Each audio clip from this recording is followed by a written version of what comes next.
great technology changes produce bubbles. And the reason they produce bubbles is because nobody can get it exactly right. You have to either spend a ton of money to capture your market share and so on, or, and don't worry about whether it's too much or not. Or you don't spend enough money and you lose your market share. And it's very imprecise with a lot of competition, okay? And then when people bet on the technology, which I'll bet on the technology, but they think that buying the stocks is betting on the technologies, which is a different thing, because the stocks can be expensive and so on. That's a problem.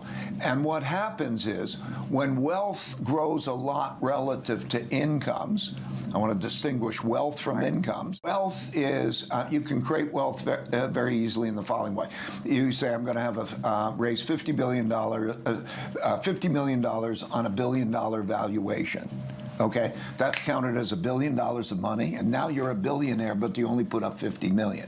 Okay, and so wealth, you cannot spend wealth. Wealth is, you have to sell wealth to get money because you can only spend money.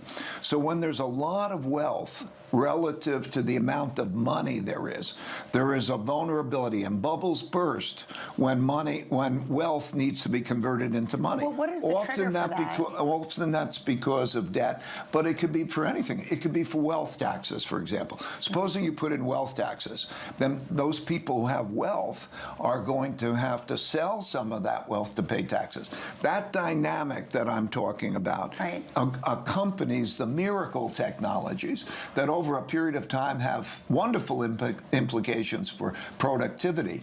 I do think that, but productivity, it has a big wealth gap implication. A very small percentage of the population is going to do unbelievably, and a lot of people won't. Is it a bubble that bursts eventually?